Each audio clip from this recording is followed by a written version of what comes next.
Sir एक छोटे बच्चे की जब आप न्यूरो सर्जरी करते हैं और एक एडल्ट की जो न्यूरो सर्जरी करते हैं, दोनों में कुछ डिफरेंस होता है क्या? आपने जब भी डॉक्टर किसी पूछता है तो सबसे पहले एक क्वेश्चन पूछता है कि जब बच्चा होते रोया था नहीं रोया था। सर मैंने एक हॉलीवुड मूवी देखी थी, तो उसमें क्या होता है कि जो एक्टर और एक्ट्रेस होते हैं वो जाते हैं क्योंकि उनकी बहुत लड़ाइयाँ होती थी, तो उन्होंने बोला कि हम अपनी रिलेशनशिप को कैसे ठीक करें, डॉक्टर के पास जाते हैं और उनकी ना न्यूरो सर्जरी के थ्रू ना मेमोरीज को डिलीट कर देते हैं।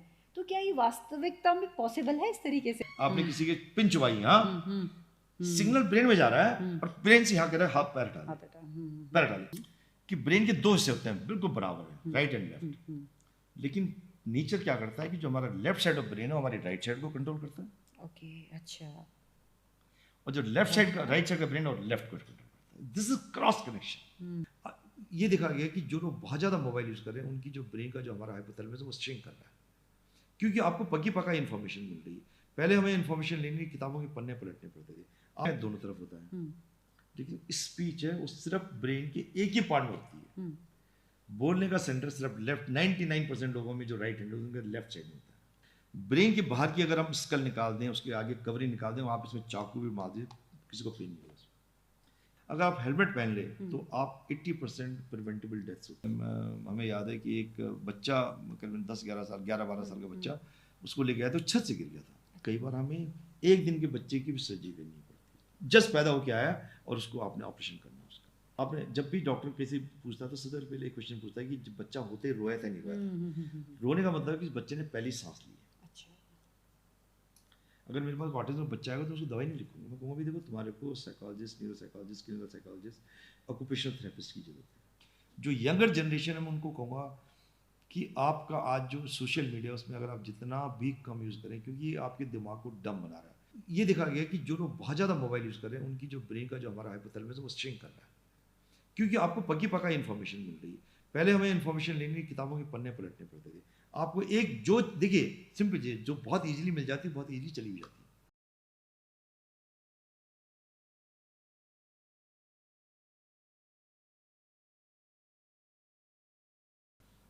नमस्कार दोस्तों, पॉडकास्ट विद दीप्ति के नए एपिसोड में आप सभी का स्वागत है। कभी आपने सोचा है कि हमारा ये छोटा सा 1.5 किलो का दिमाग जो हमारी फीलिंग्स, इमोशंस और हमारी मेमोरीज, इवन हमारी पूरी बॉडी को कंट्रोल करता है। सोचिए अगर इसमें छोटी सी भी प्रॉब्लम आ जाती है तो हमारी ज़िंदगी कैसी हो जाती है। जी हाँ, आज इसी विषय पर बातचीत करने के लिए हमारे स्टूडियो में मौजूद हैं उत्तराखंड के पहले न्यूरोसर्जन डॉक्टर महेश कुड़ियाल जी, जिन्होंने पिछले 3 दशकों से पेशेंट्स की सेवा की है। न जाने कितनों की ज़िंदगी इन्होंने बचाई है। और एक बात और बताना चाहूँगी कि सर को अमेरिका में जॉब का मौका मिला था, लेकिन सर ने उस ऑफ़र को ठुकराया और हमारे राज्य को चुना। उत्तराखंड के इस बेटे ने न जाने कितनी जिंदगियां बचाई हैं। आज हम उनसे बातचीत करते हैं और जानते हैं इस विषय के बारे में। सर, सबसे पहले मैं स्वागत करना चाहूँगी आपका कि आप हमारे स्टूडियो में आए अपनी कीमती सेवाएं निकाल कर। थैंक यू, बहुत धन्यवाद दीप्ति। आपने बुलाया और मुझे खुशी होगी मैं अपनी मतलब इस पॉडकास्ट के माध्यम से पब्लिक को एक जनरल जानकारी दे पाऊँ ब्रेन और स्पाइन के बारे में। जी बहुत सर। धन्यवाद। जी सर। सर, सबसे पहले मेरा सवाल ये है कि आपको न्यूरो सर्जन ही बनने का कहाँ से प्रेरणा मिली? बचपन से ही सोचा था कि मैं इसी फील्ड में जाऊंगा, और उत्तराखंड ही क्यों चुना सर आपने? देखिए मैं जो आपने पूछा कि जहाँ जिस मैं जगह मैं पढ़ा हूँ, जहाँ मेरी प्राइमरी एजुकेशन तो देहरादून में हुई थी, लेकिन उसके बाद कुछ ऐसी स्थितियाँ आ गई थी कि मुझे 10th और 12th मुझे उत्तरकाशी करना पड़ा। और सब लोग जानते हैं उत्तरकाशी बहुत ही पिछड़ा हुआ इलाका था। वहाँ पे मेडिकल की अवेयरनेस ऑलमोस्ट नील थी, कोई जानता भी नहीं, बहुत कम लोग जानते थे कि सीपीएमटी नाम की कोई चीज़ होती है, और लोगों के अंदर उतनी अवेयरनेस नहीं थी। पढ़ने वाले अच्छे बच्चे थे। डॉक्टर भी मैं आई थिंक बाय डिफ़ॉल्ट या बाय चांस बना हूँ मैं।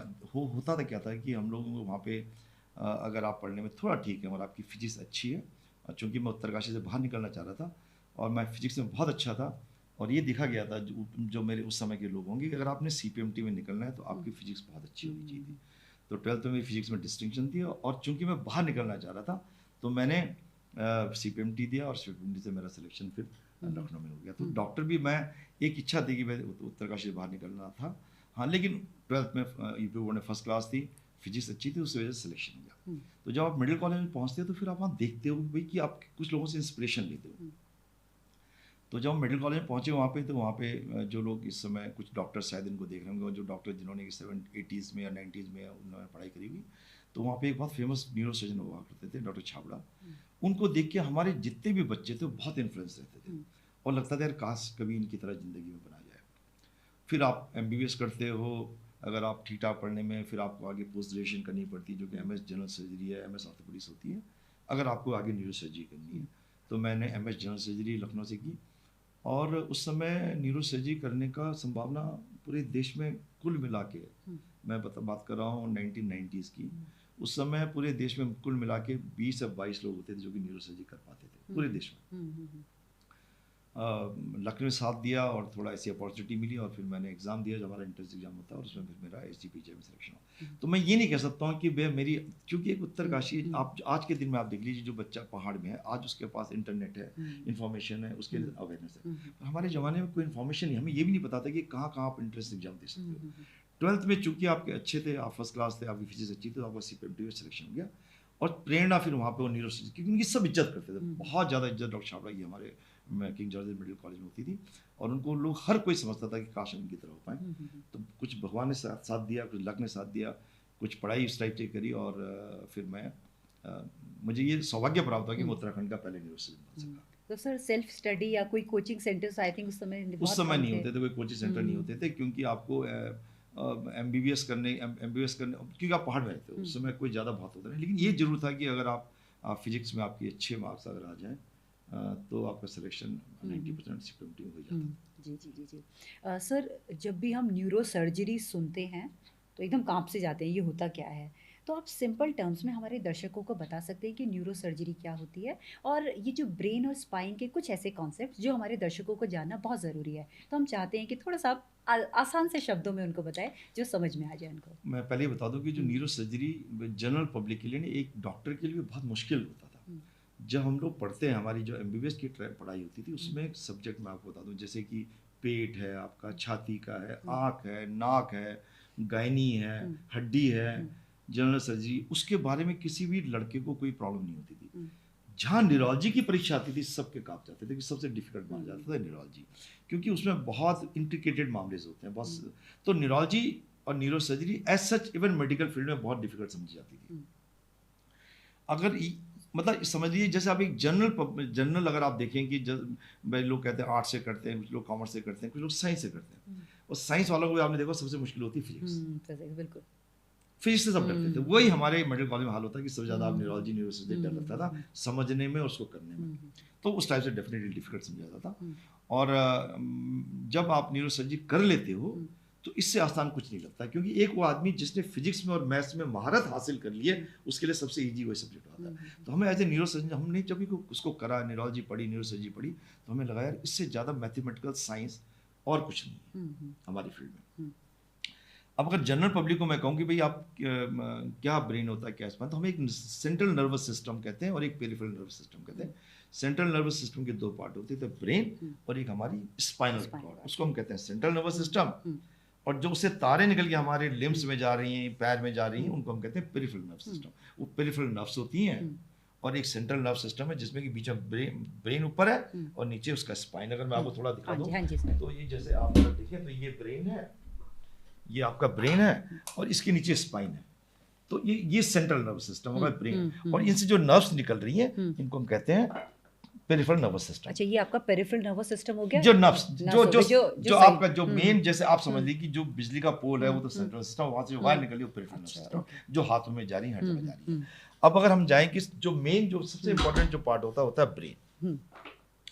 अगर हम ब्रेन को मैं I think general public point से बोलूंगा, देखिए ब्रेन हमारा बहुत इंपॉर्टेंट स्ट्रक्चर है और इनफैक्ट बॉडी का सबसे इंपॉर्टेंट स्ट्रक्चर ब्रेन है। और वो आप कैसे देखो, जो प्रकृति ने और नेचर ने या हम सो को अगर हम कहें भगवान ने बनाया, ब्रेन हमारी बॉडी का टोटल 2% काउंट करता है। अगर आप 70 kg के आदमी हो, अच्छा ओके, तो 2% है कितना वेट का, बॉडी का वेट। अच्छा, लेकिन बॉडी की एनर्जी और ब्लड सप्लाई लेता है 20%। ओके, है 2% टोटल। हाँ, जैसे आप लेकिन देखिए, जैसे आप स्टेट्स देखती हैं, जैसे सेंट्रल गवर्नमेंट एड देती है डिपेंडिंग ऑन कितनी बड़ी स्टेट है, यूपी को ज़्यादा दे दिया, छोटा है छोटा कम कर दिया, लेकिन ब्रेन इज मोस्ट इंपॉर्टेंट। तो नेचर ने हमारा ऐसा करा है कि सपोज हमारे हार्ट को ब्लड देना है, तो अगर 1 मिनट में उसको ब्लड देना, जबकि इसका एरिया तो 20% ही है, लेकिन इसको एड मिल रही 20%। This is so important. Okay. तो ये हमारी ब्लड सप्लाई का 20% ये ब्रेन में चाहिए होता है, 20% एनर्जी ये नहीं खा जाता है। ब्रेन हमारा जो होता है 70% वाटर का बना होता है। वाटर 70% इज वाटर, जैसे बॉडी का भी 70% वाटर, 70%। और जो मैक्सिमम संरचना ब्रेन की होती है वो फैटी होती है, 70% से फैट होता है। अच्छा। अगर हम माइक्रो स्ट्रक्चर के बारे में जाएं तो इसमें ये कहा जाता है कि इसमें करीबन 86 बिलियन न्यूरॉन्स होते हैं, सेल्स होते हैं, 86 बिलियन। आप सोचते हैं कितनी कॉम्प्लिकेटेड ये स्ट्रक्चर है। और अगर हम जैसे आपका करंट जाता है, वैसे हमारे अंदर न्यूरॉन से फिर हमारी जो माइलिन शीथ होती है, जिसमें एक्सॉन्स होते हैं, जिसमें कि जो करंट जाता है, उसकी स्पीड कम से कम 300 माइल पर आवर होती है। इतनी स्पीड से चलते हैं, इतनी स्पीड से मतलब एक न्यूरॉन, वो हमारे जो कनेक्शन जो जाते हैं, जो हमारे जो सिग्नल्स जाते हैं, उतनी तेज जाते हैं। अब देखिए, आप सब आपने यहाँ लगाया, आपने किसी के पिन चुबाई, यहाँ सिग्नल ब्रेन में जा रहा है और ब्रेन से यहाँ कह रहा है हाथ पैर डाले, इट टेक्स मिली सेकेंड्स। तो कितना फास्ट हमारे सिग्नलिंग होती है। इट इज नॉट दैट कि ये आपने यहाँ पैर अपने यहाँ पे करा, it has to be perceived by brain. तब आप हाथ हटा रहे हो, आपका हाथ जल जाता है, ये नहीं कि हाथ ने रिएक्शन कराओ, this will go to brain का हटा दो उसको। अब आप स्पीड समझ सकते हैं। तो ये बहुत इंपॉर्टेंट चीज़ है कि ब्रेन सच इंपॉर्टेंट। इससे इंपॉर्टेंस कैसे मालूम पड़ती है? क्योंकि मैंने बताया 2% और 20% सारी बॉडी की एड ले जाता है। दूसरा, आप ये देखिए कि उसको सबसे ज़्यादा प्रोटेक्शन है। मैंने एग्जांपल लोगों को देता कि हमारी कंट्री में सबसे protected man is prime minister, चारों तरफ जेट सिक्योरिटी है। आप बॉडी के देख लीजिए, कितने भी औरत, पेट देख लीजिए आप, अगर आप चाकू मारे तो चला जाएगा पेट। ठीक है, इंपॉर्टेंट है, but is not something very ऐसा। इवन छाती का आप देख लीजिए, रिब्स है, रिब्स केज के बीच में चाकू जा सकता है। ब्रेन के अंदर यू कैन नॉट एंटर, चारों तरफ स्कल है, hard skull. So that shows probably कि प्रकृति ने हमें बताया कि brain is so important for anyone. अगर आपका ब्रेन नहीं है तो बॉडी, कई बार हमने सुना ब्रेन डेड है। ब्रेन डेड मींस अगर ब्रेन डेड गया तो यूजलेस है, उसके लिए कोई कुछ नहीं है। तो ब्रेन की इंपॉर्टेंस इससे आपको पता जानी चाहिए। और ब्रेन के अंदर 2-4 फैक्टर और बहुत इंपॉर्टेंट है जो जनरल पब्लिक अगर सुने, कि ब्रेन के 2 हिस्से होते हैं, बिल्कुल बराबर है, राइट एंड लेफ्ट। लेकिन नेचर क्या करता है कि जो हमारा लेफ्ट साइड ऑफ ब्रेन है हमारी राइट साइड को कंट्रोल करता है। ओके, अच्छा। और जो लेफ्ट साइड का, राइट साइड का ब्रेन और लेफ्ट को कंट्रोल करता है। This is cross connection, there cross. अगर आप किसी का ब्रेन राइट का डैमेज है तो राइट साइड डैमेज होगी, लेफ्ट वाली लेफ्ट डैमेज होगी। अच्छा, दिस इज वेरी इंपॉर्टेंट। तो कई बार हम लोगों से कहते हैं कि भाई आपके जो है राइट लेफ्ट साइड डैमेज है, आपको सिटीजन में आपका राइट साइड डैमेज है, सिटीजन लेफ्ट साइड में डैमेज है। कहते नहीं सब, हम कहते हैं क्रॉस कनेक्शन होता है। This is cross, left side will control right side and right side will control left side. इसमें हमारे कुछ स्पेशल सेंसर्स होते हैं, जैसे क्या होता है, हमारे विजन है, स्मेल है, हियरिंग है और स्पीच है। ये बहुत स्पेशल सेंसर है। टच है। कुछ ऐसे फंक्शन होते हैं ब्रेन में जिनका कि बायलेटरल रिप्रेजेंटेशन होता है, मतलब दोनों तरफ है ब्रेन में, राइट में भी लेफ्ट में। स्मेल है, दोनों तरफ से जाएगी। हियरिंग है, दोनों तरफ होता है। विजन है, दोनों तरफ होता है। लेकिन स्पीच है वो सिर्फ ब्रेन के एक ही पार्ट में होती है। बोलने का सेंटर सिर्फ लेफ्ट, 99% लोगों में जो राइट हैंड उनके लेफ्ट साइड में होता है। अच्छा, इसका मतलब जिनको स्पीच में प्रॉब्लम होती है तो उनके लेफ्ट साइड ब्रेन में, डैमेज, अच्छा, वो डैमेज होता है लेफ्ट साइड। अच्छा, so this is something very important कि अगर लेफ्ट साइड ब्रेन डैमेज हो तो आपका स्पीच भी चला जाएगा, साथ में राइट साइड पैरालाइज होगा, लेकिन स्पीच भी जाएगा। लेकिन अगर राइट साइड ब्रेन आपका डैमेज होता है तो आपका लेफ्ट साइड पैरालाइज जाएगा, लेकिन स्पीच नॉर्मल रहेगा। तो ये बहुत फैसिलिटी फैक्टर है ब्रेन के बारे में, जो कि जनरल पब्लिक को जाननी चाहिए। दूसरा एक और चीज है कि ब्रेन इज पेनलेस स्ट्रक्चर। आपको लग रहा होगा कि आप ब्रेन छुएंगे तो पेन हो जाएगा। ब्रेन के बाहर की अगर हम स्कल निकाल दें, उसके आगे कवरिंग निकाल दें, आप इसमें चाकू भी मार दें, किसी को पेन नहीं होगा। कि ब्रेन में पेन नर्व्स होती नहीं। तो इसलिए आपने आजकल सुना होगा कि कई बार हम लोग अवेक सर्जरी करते हैं कि पेशेंट जगा हुआ है और उसका ऑपरेशन हो रहा है ब्रेन में, लेकिन बाहर का हिस्सा निकालने के लिए, आपको स्कल खोलने के लिए, उसके अंदर जो इसका कवर जिसको हम ड्यूरा कहते हैं, उसमें नर्व होती है, पेन नर्व्स होती है, उसको आपको सुन करना पड़ेगा। लेकिन जब आप ब्रेन के अंदर काम करेंगे तो मरीज को पता भी चलेगा, वो गाना भी गा सकता है और बात भी कर सकता है। तो ये कुछ फैक्ट थे जो मैंने चाह कि मैं अच्छा। पब्लिक को उनके साथ में साझा कर दूँ। Very interesting sir, very interesting. अच्छा सर, आपने जब सबसे पहले आपका जो पहला एक्सपीरियंस था कि जब आपके सामने स्कल खोला, है ना? तो वो कैसा एक्सपीरियंस था, वो हमें बताइए, कैसे लगा? कुछ घबराहट थी या कुछ एक्साइटमेंट था कि मैं जानूँ क्या है इसके अंदर? देखिए, जब हम लोग ग्रेजुएशन जब करते हैं, एमबीबीएस करते हुँ, हैं, तो उस समय हमें न्यूरो सर्जरी डिपार्टमेंट जाने से भी डर हुँ, लगता था। हुँ। अच्छा। एक एक भय सा होता था, हुँ, क्योंकि वहाँ पे जो मरीज पड़े रहते थे उनके सर पे पट्टियाँ लगी रहती थी और अजीब सा सीन सा होता था, तो एक मन में डरता था।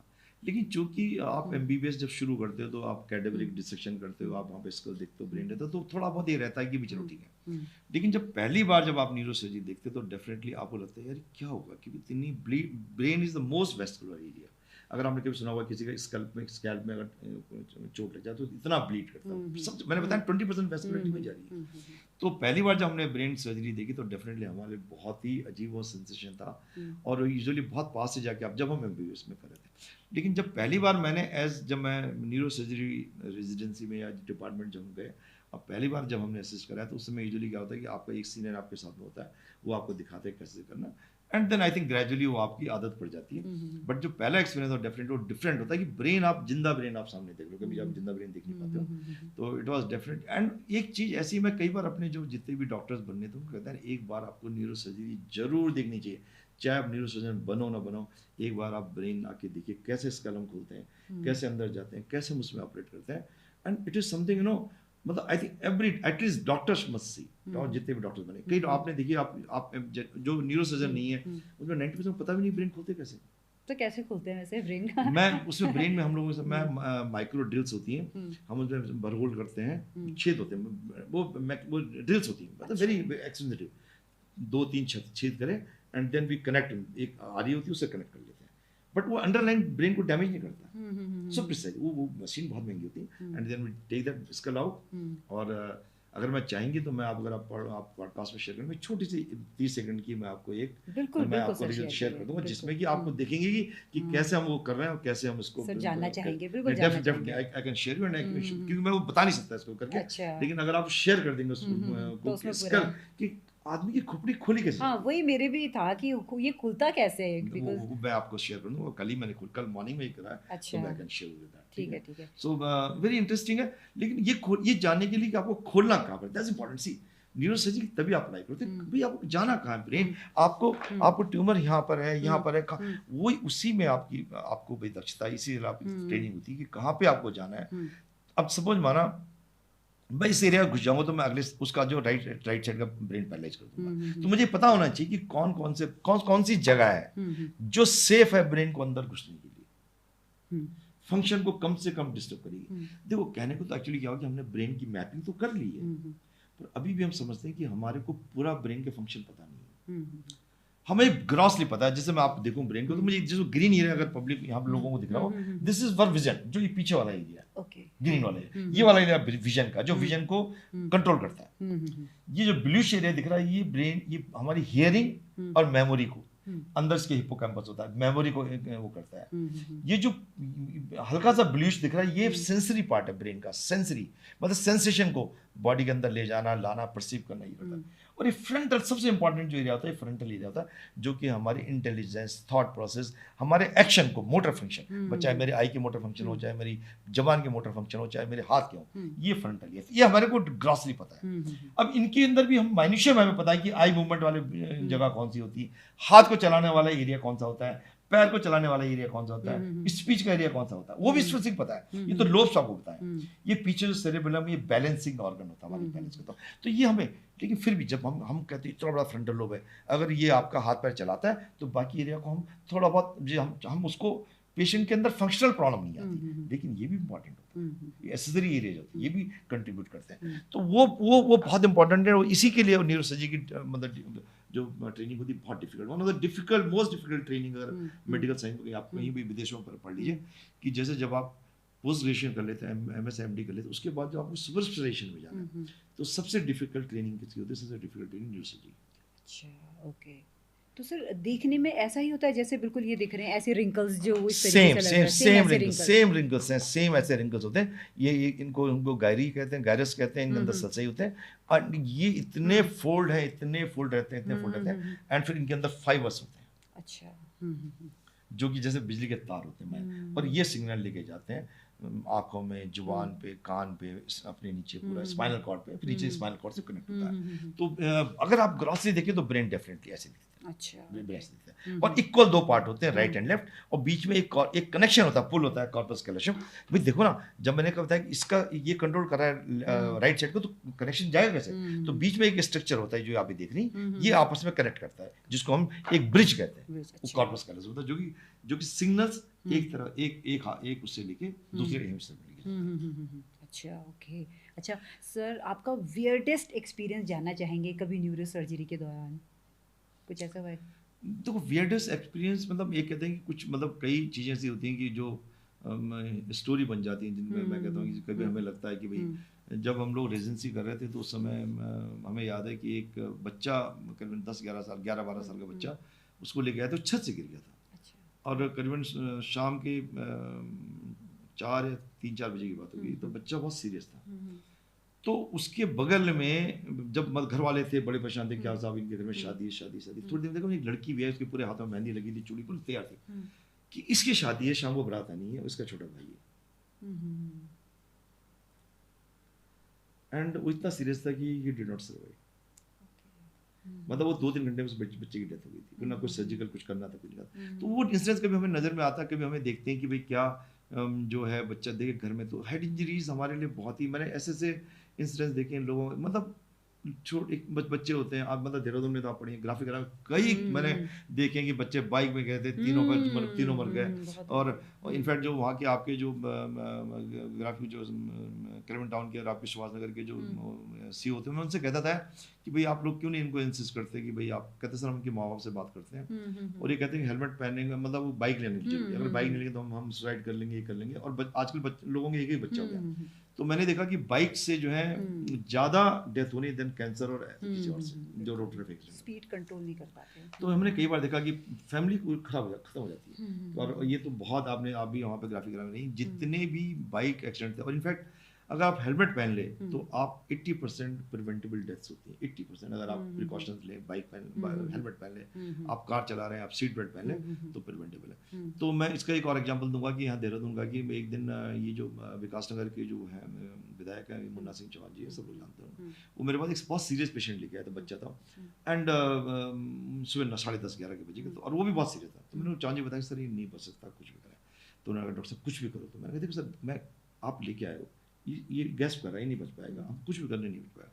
तो कह रहे हैं कि घर में बहुत त्रासदी हुई। कहते 3 भाई थे, एक साइकिल पे, एक ऑटो में था, एक 10 में, एक बारी में, पीछे डंपर आया, 2 तो वहीं पे खत्म हो गए, 2 की वहीं डेथ हो गई, तीसरे को लेके आए। तो ऐसे हमें कभी देखने पड़ते हैं इंसिडेंसेस जो रोड ट्रैफिक एक्सीडेंट्स की वजह से। और मैं यही कहना चाहूँगा कि रोड ट्रैफिक एक्सीडेंट की जो हर तो नहीं, लेकिन 80% जो डेथ है वो प्रिवेंटेबल है। अगर आप हेलमेट पहन लेते हैं, अगर गाड़ी चलाते समय आप सीट बेल्ट पहन लें, अगर आप मोबाइल का यूज़ नहीं कर रहे हैं, अगर आप ड्रंक ड्राइविंग नहीं करें, तो 80% जो है हमारी वो प्रिवेंट करी जाती है। और इस समाज को समझना पड़ेगा, इट्स वेरी इंपॉर्टेंट। और जितनी भी लाइफ हम लॉस कर रहे हैं, ये सब यंग लोग हैं जो भी रोड पे मर रहे हैं, तो ये हमें देखना पड़ेगा।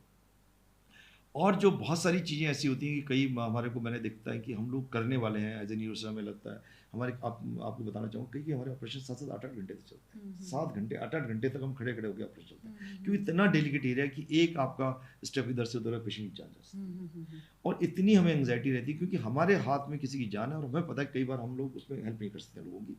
पर बहुत खुशी होती है कई बार कि जब हमें लगता है इस पेशेंट की बचने की संभावना है, वो बच जाता है, तो हमें एज ए डॉक्टर पहले तो फैमिली को खुशी होती है, हमें बहुत खुशी होती है। और बहुत सारे इंसिडेंसेस ऐसे हैं जहाँ पे हमें लगा, हमने बहुत कोशिश करी और यंग पेशेंट थे वो नहीं बच पाते।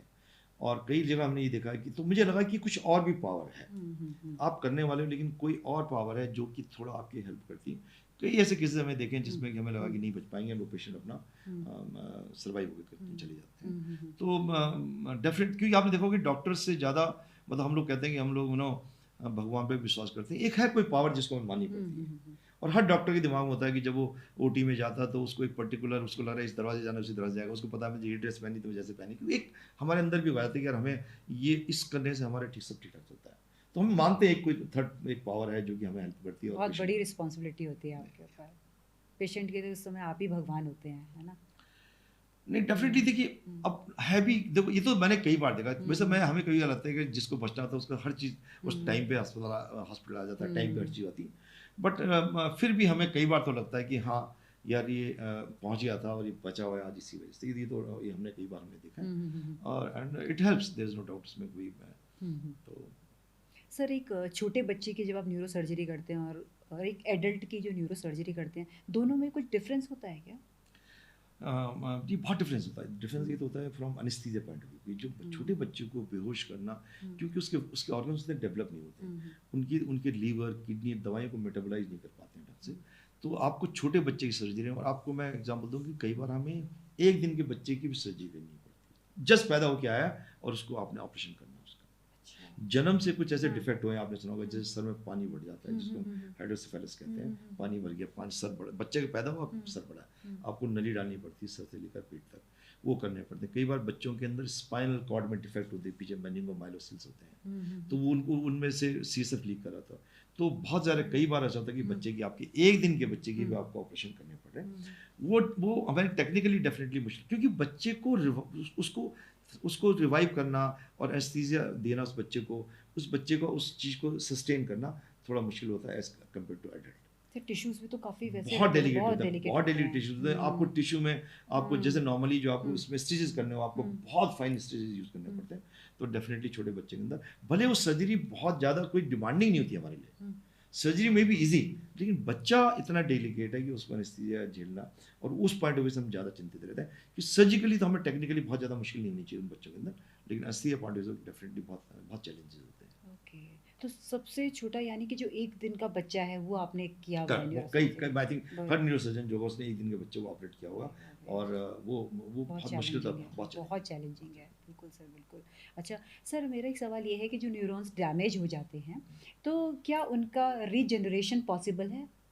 नहीं, बहुत अच्छा क्वेश्चन पूछा आपने। इनफैक्ट जो पहले मैं ब्रॉडली कह दूं कि ब्रेन के जो न्यूरॉन्स हैं और जो ग्लाइल सेल्स हैं, वो इकलौते ऐसे सेल्स हैं जो यूजुअली दोबारा रीजनरेट नहीं करती, नहीं करते हैं? नहीं करती। ये ट्रुथ मैं पहले एक ग्रॉस हाँ, बता दूं। हाँ, हाँ, हाँ। जैसे स्किन है तो आप स्किन रीजनरेट कर जाएगी, लीवर रीजनरेट करता है, न्यूरॉन सेल यूजुअली एक बार डिस्ट्रॉय होने शुरू करते हैं तो वो रीजनरेट नहीं करते। कुछ सेल्स हमारे हिप्पोकैम्पस में जो मेमोरी के सेल्स हैं, वो रीजनरेशन के अंदर पावर होती है उनके अंदर, हिप्पोकैम्पस के अंदर जो मेमोरी जो पार्ट होता है हमारा वो, और कुछ हमारे ऑल्फैक्टरी नर्व से जाते हैं, जो हमारे ऑल्फैक्टरी नर्व के जो न्यूरॉन्स होते हैं वो रीजनरेशन के अंदर थोड़ा पावर होती है। अदरवाइज ये कहा जाता है कि जो ब्रेन, जो 5 साल के बच्चे के अंदर या 6 साल के बच्चे के अंदर जो ब्रेन से जितनी बन गई है, उसके बाद वो न्यू नर्व्स नहीं बनते, न्यू न्यूरॉन्स नहीं बनते, न्यू वो नहीं बनते, और वो धीरे धीरे डिस्ट्रक्शन होना उनका शुरू हो जाता है। ओवर द पीरियड आप जो है आप नॉलेज गेन करते हो, आप उनकी सेल्स की कनेक्शंस ज़्यादा बनते रहते हैं, but the number of neurons usually नहीं बढ़ते। और मैं ये कह सकता हूँ कि जो 5 साल के बच्चे का जो ब्रेन का साइज होगा, या 6 साल के बच्चे, वही 25 साल के करीब बच्चे का होता है। आप अपनी इंटेलिजेंस बढ़ा सकते हो, एक तो इनहेरेंट होती है जो आपके लिए, दूसरा आपने देखा होगा कि जो पढ़े लिखे लोग हो तो ज़्यादा, क्योंकि उनके कनेक्शन ज़्यादा बेटर है। सपोज माना हमारे पास मेरे ब्रेन में मेरे 100 मिलियन मेरे कनेक्शन है, और मैंने यूज उसमें 50 कर रहा हूँ, क्योंकि ना मैं पढ़ रहा हूँ ना अपना दिमाग यूज कर रहा हूँ, तो वो डॉर्मेंट पड़े हुए। तो जब आप कह सकते हो कि जब एक आदमी के नंबर ऑफ न्यूरॉन्स उतने हैं, उनके उतने माइलिन नर्व्स, उनके एक्सॉन्स उतनी हैं, तो वो ज़्यादा कैसे अपने को वो कर रहा है, क्योंकि वो कनेक्शन ज़्यादा डेवलप कर रहा है। अच्छा, अगर मेरे एक एक्सॉन से मैंने 2 ही कनेक्शन डेवलप करें, तो उसका वो 10 कनेक्शन डेवलप कर ले आसपास के सेल्स से। तो आप ज़्यादा पढ़ के, और ये भी जैसे देखा गया कि जो लोग ज़्यादा पढ़े लिखे होते हैं, जो लोग ज़्यादा लिटरेट होते हैं, उनके अंदर थोड़ा अल्जाइमर्स डिजीज थोड़ा कम होती है, कि they are more connection, they are more connection to. एक अल्जाइमर एक डिमेंशिया होता है जो कि सेकेंडरी डिमेंशिया होता है, जो कि सेकेंडरी डिमेंशिया में जो नोन कॉज कारण होता है। जैसे मैं बताऊं कि किसी को हाइपोथायराइड, उसने इलाज नहीं करा, किसी को अनकंट्रोल डायबिटीज़ है, किसी को अनकंट्रोल्ड लिपिड कोलेस्ट्रॉल का बढ़ा हुआ है, B12 की डिफिशियंसी, विटामिन डी की, बहुत सारे ऐसे फैक्टर होते हैं, हाइपरटेंशन, डायबिटीज। तो इनके अंदर अगर अनकंट्रोल्ड रहेगा तो ब्रेन को अफेक्ट करेंगे, तो इनके अंदर कई बार हमने देखा कि वो डिमेंशिया के अंदर आता है। सर ये पर्टिकुलर एज में होता है डिमेंशिया अल्जाइमर जो है? हाँ, डिमेंशिया जो एक बहुत ग्रॉस से कम टर्म्स कहते हैं कि डिमेंशिया आजकल बहुत कॉमन किस्सा में डिमेंशिया हो गया। डिमेंशिया देखिए 2 टाइप का होता है, एक तो डिमेंशिया होता है प्राइमरी डिमेंशिया, जिसको हम कई बार हम अल्जाइमर्स डिजीज भी कहते हैं, जो अर्ली एज में शुरू होता है, 50 में, 55 में, 60 में। एक हम कहते हैं सिनाइल डिमेंशिया, सिनाइल मतलब एज रिलेटेड। पुराने, अगर आप पता नहीं, आप मतलब गांव में जब जो लोग रहे हैं उनको कहते हैं 60 साल में कहते हैं या सटिया गए सभी, नहीं कहते सटिया गए, मीन सटिया मीन्स द मेमोरी आपकी कहीं ना कहीं, और कई बार आप इररिलेवेंट टॉक करने लग जाते अच्छा, हो, वो सटियाना मीन्स को याद नहीं है याद ना, नहीं नहीं यार रहता कभी इसने क्या कभी अजीब सी कुछ बातें हम कर कुछ रहा बात कर रहे हैं। तो उस पहले था देखा कि 60s में, but now because the knowledge has increase, knowledge की वजह से हमारे ब्रेन के कनेक्शन ज़्यादा बेटर बन रहे हैं, so that memory loss is now less common eight 60, it is more common eight gradually on the, कई बार आपने देखो 80 साल में भी पेशेंट देर नॉर्मल। देखो थोड़ा बहुत जो मेमोरी लॉस हमारा आज के दिन में हो रहा है, कई बार हमारे पास यंग लोग आते हैं 40 साल के, सर मुझे याद नहीं रहती, तो मैं उनसे कहता हूँ कि ये आपकी याददाश्त से primary problem, it is basically आपका अटेंशन डेफिसिट है, कि जो काम आप कर रहे हैं उस पर ध्यान नहीं है, आपका ध्यान कहीं और है। तो ये आपकी मल्टीटास्किंग है, जिसकी वजह से आपने जो भी बात सामने से आया आपने उसको रिसीव तो कर लिया, लेकिन आप स्टोर नहीं किया कहीं, क्योंकि उसका ध्यान कहीं आता।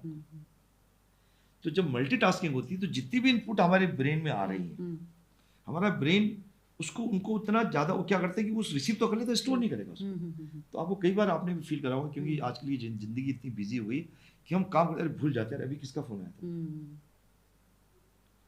So that I cannot say this primary आपको डिमेंशिया हो रहा है, आपको ये अल्जाइमर्स हो रही है, इट इज बेसिकली मल्टीटास्किंग, और ये अटेंशन एंड कंसंट्रेशन की कमी है to do that particular task.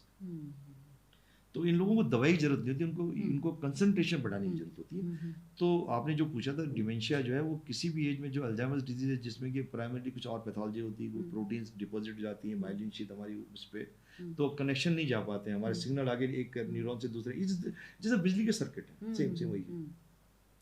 और एक होता है सिनेल डिमेंशिया जो एज के साथ आना, 70 90 80 90 साल में आप भूलोगे चाहे कुछ भी करोगे, कितना ब्रेन, मैंने बताया कि ब्रेन सेल्स जो सिकुड़ना शुरू कर जाती है। आपने अपनी पॉडकास्ट की शुरुआत करी थी कि 1.5 किलो का ब्रेन, हम अगर लेके चलें कि एवरेज एडल्ट का ब्रेन अगर 1 किलो 500 ग्राम होता है अगर लेके चलें, तो by the time you reach 80 years it will be 140 ग्राम 400 ग्राम, 100 ग्राम तो लॉस हो ही जाएगा ना न्यूरॉन्स का, 200 ग्राम लॉस होता 1300 ही रहे, 1300 ग्राम 200 ग्राम लॉस हो जाए, तो लॉस तो शुरू हो चुका है। आप 7-8 साल की उम्र से आपको न्यूरॉन लॉस होना शुरू हो गया, तो ब्रेन होता तो आपको होना जरूरी है। लेकिन कुछ जो लोगों के अंदर जो आप प्रिवेंट कर सकते हैं डिमेंशिया को, वो है कि आप अपना रिस्क फैक्टर को कंट्रोल करें। रिस्क फैक्टर वही है कि एक्सेसिव अल्कोहल लेंगे तो ब्रेन का पानी सारा निकल जाएगा, पानी 70% हो जाते हैं। साथ में बीपी अपना कंट्रोल रखिए, शुगर कंट्रोल रखिए, कोलेस्ट्रॉल कंट्रोल रखिए, आपका thyroid is very important, thyroid control रखिए, और कई बार जो हमारी न्यूट्रिशनल जो हमारी B12 वगैरह जो होती हैं इनका भी बहुत इंपॉर्टेंट है। तो ये कुछ फैक्टर हैं जो कि रिवर्सिबल है, वो आपको थोड़ा देखना पड़ेगा। जी जी जी सर, ये स्टेम सेल थेरेपी क्या है? इसके बारे में बहुत सुनने को मिलता है, कभी भी हम करें ना, तो क्या वाकई में ये रिसर्च बेस्ड है या ये इसे किया जा रहा है जो पेशेंट्स जिनके न्यूरॉन्स डैमेज हो चुके हैं? देखिए मैं कह सकता हूँ कि इसका मैं अगर कहूँ तो 90% अभी रिसर्च के पे ही लेवल पे है। इनफैक्ट जो स्टेम सेल की सबसे पहले शुरुआत हुई थी स्पाइनल कॉर्ड इंजरी में, क्योंकि स्पाइनल कॉर्ड इंजरी का देखा था कोई इलाज ही नहीं है। आपने देखा होगा कि स्पाइनल कॉर्ड इंजरी आती है, जो जिनके पैर पैरालाइज होते हैं, हाथ पैर, उनको वो बेचारे जिंदगी भर ऐसे पड़े रहते हैं। हुआ क्या कि स्पाइनल कॉर्ड की कंटिन्यूटी टूट गई, वो क्योंकि हमने बताया नर्व सेल रिजनरेट नहीं कर रही है। आप देखो स्किन अगर काट तो रिजनरेट कर जाएगी, नर्व सेल जब रिजनरेशन ही नहीं हो रहा तो कनेक्शन कैसे जाएगा नीचे, कोई तरीका नहीं था। तो उन्होंने एक्सपेरिमेंटली चूहों में स्पाइनल कॉर्ड तोड़ के चूहों में स्टेम सेल की। स्टेम सेल बेसिकली क्या होता है, स्टेम सेल हर जगह है, आप उसको कहीं से ले सकते हैं, प्लेसेंटा से ले सकते हैं, बोन मैरो से ले सकते हैं, और उनके अंदर एक उनकी कैपेबिलिटी होती है कि जिस ऑर्गन में डालेंगे उस ऑर्गन की वो सेल बन जाएंगे। ब्रेन में डालेंगे ब्रेन के बन जाएंगे, आप स्पाइन में जाएंगे स्पाइन सेल्स बन जाएंगे, न्यूरॉन बन जाएंगे, माइलिन शीट बन जाएगी उसकी। तो जो रैट्स में कुछ इंक्रीजिंग इफेक्ट्स आए हैं, एंड कुछ बीमारियां ऐसी हैं जिनके पास आपको आज के दिन में कोई चॉइस ही नहीं, तो उनमें ये चल रहा है। अब ये अभी डेफिनेटली एक ऐसा डॉक्यूमेंटेड प्रूफ नहीं कि हाँ दे आर यूजफुल, लेकिन लोग ट्राई कर रहे हैं उन डिजीज में जो कि आज के दिन में इनक्यूरेबल है। कंप्लीट स्पाइनल कॉर्ड ट्रांजैक्शन जिसमें 0 पावर है, 2 साल हो गए 3 साल हो गए, कोई पेशेंट के अंदर पावर नहीं आई, उनके अंदर स्पाइनल कॉर्ड स्टेम सेल का चल रहा है। इवन डिमेंशिया में लोग यूज कर रहे हैं, जो आपने देखा होगा जो डिसेबल्ड चाइल्ड है उनके अंदर लोग यूज कर रहे हैं। पर हम एज ए डॉक्टर हम एडवोकेट नहीं कर सकते, क्योंकि ये बहुत एक्सपेंसिव थेरेपी होती है, नंबर 1, और नंबर 2 इसका अभी प्रूफ नहीं है। जैसे कहते हैं ना कि बेसिकली ऐसी स्टडी नहीं जिसको कि साइंटिफिकली हम कहें कि नहीं ये रिकमेंडेड, एक हमारे लेवल 1 रिकमेंडेशन होती है, प्रूव एंड कि हाँ भाई स्टेम सेल थेरेपी हेल्प्स, तो अभी एक्सपेरिमेंटल स्टेज में ही है। बट हाँ, अगर आप उसको एक्सपेरिमेंटल स्टेज में नहीं रहोगे तो हो सकता है 20 साल बाद इसका कुछ निकल आए। तो आई थिंक ये must this must go on. अगर आप उसको ट्राई नहीं करोगे तो आने वाले टाइम में क्या होता। लेकिन शायद मुझे लगता है कि थोड़ा बहुत मिसयूज भी हो रहा है, कई लोग बेचारे विश्वास में चले जा रहे हैं। कई पेशेंट हमारे, हमने सुना कि साहब वहाँ गए थे, हमने 10-12 लाख रुपये खर्च करे कुछ जगह। तो गवर्नमेंट को उस पर थोड़ा डेफिनेटली एक नज़र रखनी चाहिए। जो एजुकेशनल इंस्टीट्यूट है उन्हीं को आपको इसमें स्टडीज़ में इनको इन्वॉल्व करना चाहिए और देखिए कि लोगों को इससे लोगों को नुकसान ना हो, लोग अननेसेसरी इसमें ना पड़े। बट हाँ, डेफिनेटली इसका रोल शायद फ्यूचर में डेफिनेटली आएगा। अच्छा sir, actually being a psychologist हमने काफ़ी स्पेशल बच्चों की काउंसलिंग की है, तो वहाँ पेरेंट्स ने बोला है कि उन लोगों ने ये कराई है लेकिन वो सक्सेसफुल नहीं रहे, बच्चे में कोई ऐसा इसका फ़र्क नहीं आया है। तो कहने वही का मैं आपसे सी मैं कह रहा हूँ, दिस इज नॉट अ हाँ, प्रूवन proven, यet। अगर होगा तो कल ही आपकी टेक्स्ट बुक में आ जाएगा। अगर आप आज के दिन तो आपको इन्फॉर्मेशन आप किसी गूगल में डाल दीजिए, चैट जीपीटी में डाल दीजिए कि क्या what is the role of stem cell in autism या एडीएचडी या सेरेब्रल पैल्सी, तो आपको बता देंगे एक्सपेरिमेंटल। लेकिन होता क्या कि वो बच्चे के लिए कुछ भी करने को तैयार है, तो उनको कहीं से भी होप की नजर आती है तो वो कोशिश करते हैं उस तरह चले जाए। बट आई कैन नॉट, मतलब as a doctor I will say definitely कि you have to really wait and see. आप आज के दिन you can not jump directly, and in fact this should be, ये उन लोगों को बोलना चाहिए। और अगर ये गवर्नमेंट को चलना ही कराना ही है कि हाँ देखिए, अनलेस दे ट्राई तो पता नहीं चलेगा। तो कम से कम ये तो इनमें सब्सिडी दें उन बच्चों के लिए, उनको, ताकि उनके खर्चे, देखो करने में नुकसान कुछ नहीं, उनको सब्सिडी दें और उनमें उसमें और उनको कुछ ऐसा करें कि उन बच्चों को कुछ स्टडी मिले। सब उन्होंने 100 बच्चों को स्टडी मिले, follow them for 3-4 year 5 years and then say something. तो गवर्नमेंट का इसमें इन्वॉल्वमेंट होना चाहिए और इसमें रेगुलेशन थोड़ा होनी चाहिए। सर ड्यूरिंग डिलीवरी या फिर आप नेग्लिजेंस कह लीजिए गायनेकोलॉजिस्ट की वजह से, तो बच्चे को क्या होता है कि ऑक्सीजन की कमी की वजह से, जैसे हाइपोक्सिया कहते हैं, वो ब्रेन डैमेज हो जाता है। सर थोड़ा सा वो एक्सप्लेन कर सकते हैं कि उस वजह से जो, क्योंकि हमारे पास भी काफ़ी केसेस आते हैं जब काउंसलिंग के लिए ना, तो वो उसी दौरान जो उनको ऑक्सीजन नहीं मिलता ब्रेन में डैमेज होता है, उस वजह से वो ऑटिज्म के आ जाते हैं। आपने देखा होगा कि जो चाइल्ड बर्थ से नॉर्मल फिनोमेना नेचर का है। अगर आप किसी लेडी को जंगल में ले जाओ, वहाँ भी बच्चा हो जाएगा। पर अगर मैं थोड़ा पीछे जाना चाहूँगा, लेकिन आप देखिए कि क्यों आप 90% में कहूँगा डिलीवरीज हॉस्पिटल में होती है। क्यों, रीजन क्या है उसका? भाई बच्चा तो घर में हो जाएगा, तो आप जंगल में वहाँ भी हो जाएगा। ये देखा गया था कि जब आज आपसे 30 साल पहले देखें अगर, तो 30 साल पहले देखा जाता था, 35 साल पहले इंडिया में अगर 1000 बच्चे पैदा हो रहे थे, उसमें से 250 बच्चे की डेथ हो जाती, 270-275 बच्चे ड्यूरिंग डिलीवरी और जस्ट आफ्टर। इनफैक्ट जो कहते हैं infant mortality rate was very high. जिस समय हमारी कंट्री में इन्फेंट मॉर्टेलिटी रेट 250-300 था, उस समय सिंगापुर में वो 27 और 28 था, यूएस में 50 और 55 था। तो दैट शोज हमारी कि उस समय की केयर कैसी है। जब से उस मैक्सिमम हॉस्पिटल डिलीवरी होने लगी, that rate has gone down to, I think मुझे एग्जैक्टली पता 40-50 से ज़्यादा नहीं, infant mortality rate may be उससे कम होगा, 25-30 होगा। अब वो कैसे बढ़ गई? इसलिए बढ़ गई क्योंकि आपको इमीडिएटली हेल्प मिल जाती है। बच्चे को कई बार आपने देखा कि कॉर्ड अराउंड नेक होती है, मेकोनियम एस्पिरेट कर जाता है। इट्स नॉट ओनली नेग्लिजेंस, सब बेसिकली एक नेचुरल चीज़ आपने देखा। पहले कई बार आपने देखा कि साहब हमारे बच्चों लोगों में गाँव में होता था कि 6 बच्चे होते, 6 में से 3 मर गए, 10 बच्चे होते, 10 में 4 मर गए। तो बहुत सारे ऐसे बच्चे के अंदर जिस समय वो डेवलप हो रहा है, उसके कॉर्ड अराउंड नेक आ जाती है। कई बार डिफिकल्ट लेबर होता है, उसे सीजरियन करना पड़ता है। कई बार बच्चे को जो एमनियोटिक फ्लूइड होता है वो एस्पिरेट कर लेता है, जैसे सांस लेते हैं। लेकिन जब अगर अस्पताल में आप पैदा हो तो उसको जल्दी से रिसर्चेट करते हैं, ट्यूब डाल देते हैं। लेकिन फिर भी आपने जब भी डॉक्टर किसी पूछता है तो सबसे पहले एक क्वेश्चन पूछता है कि जब बच्चा होते रोया था नहीं रोया था। रोने का मतलब है कि बच्चे ने पहली सांस ली है। Crime is the first breath. और अगर वो डिले हो जाती है मोर देन 3 to 4 मिनट, तो उससे बच्चे के अंदर हाइपोक्सिक ब्रेन डैमेज, ऑक्सीजन पूरा नहीं गया ब्रेन में ना। तो कोशिश होती है अगर अस्पताल में हो रहा है तो कम से उसको जल्दी से ऑक्सीजनेशन कर दें। लेकिन फिर भी देखिए नेचर ऐसा है कि हर चीज़ अपने पास रखते हैं। आप अमेरिका में चले जाएं, जहाँ भी हेल्थ रहती है, वहाँ पे भी आपको बहुत सारे बच्चे, वहाँ पे ऑटिस्टिक बच्चे मिलते हैं, सेरेब्रल पैल्सी बच्चे मिलते हैं। मीन्स ड्यूरिंग डिलीवरी वहाँ भी बहुत सारे प्रॉब्लम्स होती हैं। तो बट उसको मैं मिनिमाइज करना मेडिकल फैटर्निटी का काम है कि भाई उसको जो पहले 300 बच्चे हो जाते थे जन्म के टाइम पे, आज उनकी संख्या घट के 40 या 30 रह गई। सर जैसे ऑटिज्म हो गया, ADHD हो गया, या आपका डिसलेक्सिया हो गया और डाउन सिंड्रोम, ये क्या डाउन सिंड्रोम तो डिफरेंस? जेनेटिक, ये डाउन जेनेटिक हो गया डाउन ना? सिंड्रोम तो आपको बेसिकली हाँ। आपको जेनेटिक स्टडी करिए, एम्यूनिटी फ्लूइड स्टडी करिए, हाँ, ताकि हाँ, आगे बच्चे हाँ, और जो जितनी भी आपके बच्चे सेरेब्रल पैल्सी हाँ, है, हाँ, ऑटिज्म हाँ, है, हाँ, हाँ, ऑटिज्म में भी थोड़ा एक ट्रेट होता है डेफिनेटली, हाँ, लेकिन जो hypoxic brain injury, hypoxic ischaemic brain disease, तो उसमें यूजुअली क्या होता है, ब्रेन में माइक्रोस्कोपिक लेवल पर अगर आप उनका एमआरआई करें, कई लोगों को नॉर्मल दिखता है, बट डेवलपमेंट उनका थोड़ा कम रहता है, उनका जब मेंटल डेवलपमेंट है या फिजिकल डेवलपमेंट थोड़ा कम रहता है। लेकिन जो ऑटिस्टिक बच्चे आपने देखा उनके अंदर ट्रेट्स डिफरेंट होते हैं, वो मे भी होता है कि उनका अटेंशन स्पैज्म कम होता है, लेकिन उनका ब्रेन होता है नॉर्मल। उनकी जो आपकी जो रुचि होता है वो पढ़ने में ना हो, म्यूजिक में हो, उनका होता है आर्ट में हो, तो सब इसीलिए वो जो साइकोलॉजिस्ट है वो ये फिगर आउट करते हैं कि इस बच्चे को किस फील्ड में लेके जाना है। But they are different, they are obviously for parents, जो हमारी किसी भी समाज में होता है, एक बच्चे चाहते हैं कि बच्चे एक नॉर्मल पैटर्न में चले, वो डेफिनेटली नहीं रहता, डिफरेंट ट्रेड है।